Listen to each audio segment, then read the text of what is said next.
de vous faire jouer une fois de plus. Voici la question du jour. Nous cherchons un pays quasiment aussi peuplé que la France, pays démocratique et qui a réussi à contenir l'épidémie sans passer par un confinement généralisé.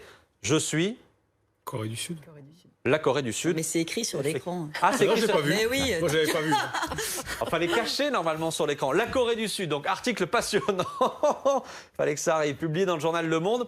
En Corée du Sud, la traque du virus. Le Monde nous explique donc comment ce pays de 52 millions d'habitants a réussi à limiter la propagation du coronavirus. Bilan, 549 morts en 10 mois. Rapporté à nos populations respectives, il y a eu 78 fois moins de morts en Corée du Sud qu'en France, le tout sans confinement. Restos et magasins sont ouverts en ce moment là-bas jusqu'à 21h. Alors comment est-ce possible? Notamment, regardez, grâce à ces deux personnes, Choi et Lim. Choi, l'épidémiologiste, Lim, responsable, écoutez bien, de la vidéosurveillance d'un des arrondissements de Séoul. Ces deux-là passent leur journée ensemble à traquer les cas suspects avec un degré de précision et d'intrusion assez fou. Prenons le cas d'un étudiant déclaré positif au Covid. Choi et Lim se rendent dans un des restaurants où il a mangé et ils scrutent tous les deux les images de vidéosurveillance. Qui lui tournait le dos? Qui lui faisait face dans la salle? À quelle distance? Qui portait quel type de masque? Si une personne semble avoir pris un risque, elle est avertie immédiatement par les deux enquêteurs qui peuvent consulter la liste de tous ceux qui sont venus manger ici parce que chacun doit s'enregistrer. Et les Coréens ont donc pris l'habitude de recevoir depuis quelques mois ce type de SMS. Ce mardi, entre midi et 12h30, si vous étiez au restaurant John Frim dans le quartier de Wonyo, rue Baekbom, allée 87 numéro 32, si vous avez des symptômes, contactez le centre médical du district. Harold Thibault, le journaliste du Monde, raconte que cette traque n'est pas la seule arme des Sud-Coréens.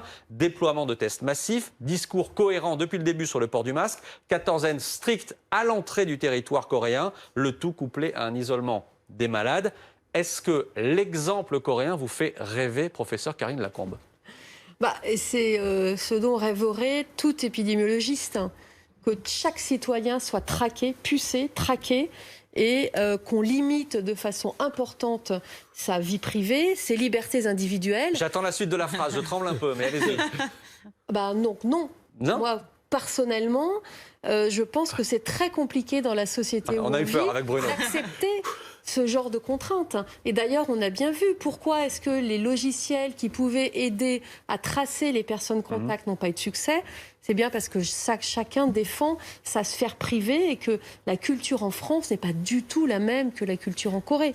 Est-ce qu'on ne peut pas s'inspirer quand même de leurs pratiques d'isolement Oui, bien sûr, c'est ce qu'on aurait souhaité faire. Le problème, c'est que quand on a mis en place cette stratégie dépister, isoler, protéger, etc., en fait, l'épidémie était déjà bien trop importante en France, bien trop disséminée pour qu'elle ait un succès. On a oublié d'ailleurs les débats sur l'isolement. Il devait y avoir un débat, tout ça. Oui, il y avait une proposition de loi qui doit toujours traîner du côté de l'Assemblée. Non, ça va revenir. Ça va revenir au mois de janvier. Eh ben voilà, rendez-vous en janvier. Un peu tard quand même, parce que s'il y a la troisième vague qui arrive, comme nous l'indique le professeur, ça